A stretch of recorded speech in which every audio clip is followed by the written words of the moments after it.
Bonjour à tous et bienvenue dans cette troisième série du Money Management par moi-même Romain de la Crétasse, directeur de l'Institut de la Bourse. Alors à l'initiative du site Trader Forex et sponsorisé par Simbank. Donc nous en sommes au troisième volet de notre partie Money Management.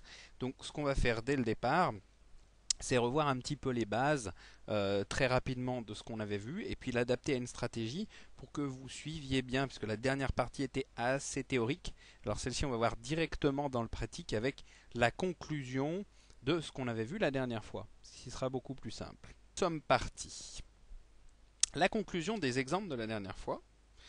On avait vu en première partie un trading, c'est-à-dire le même montant à chaque fois qu'on passait en position, c'était pas la bonne formule.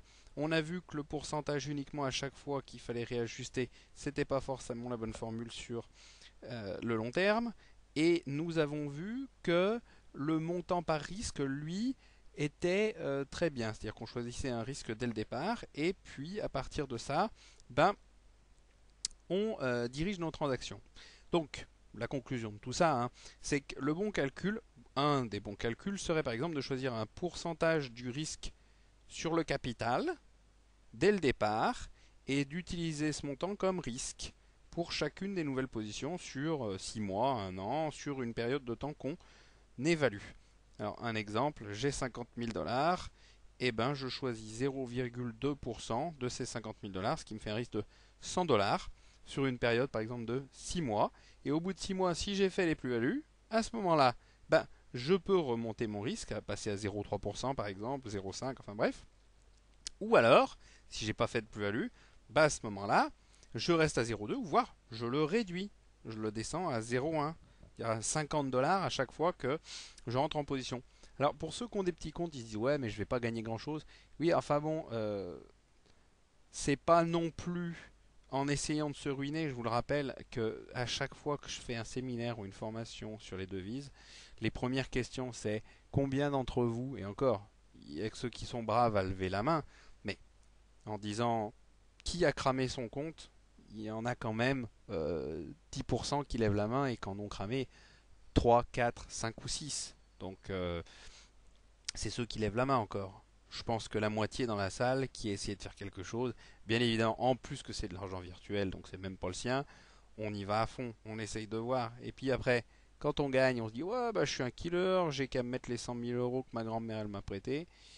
Bon, c'est pas la bonne formule et c'est pas comme ça que nous on traite un niveau professionnel. Donc le mieux c'est de bien suivre les méthodes et d'appliquer exactement ce type de calcul avec les pourcentages qui vous vont bien.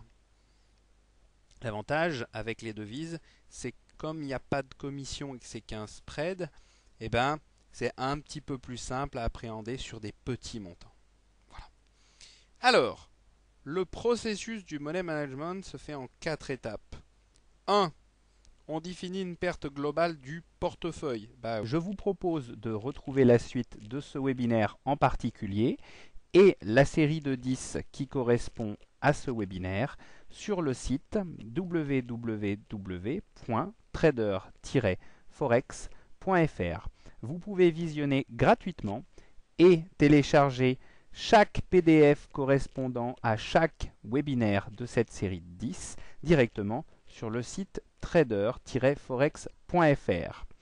Je remercie Simbank qui a sponsorisé ces 10 webinaires.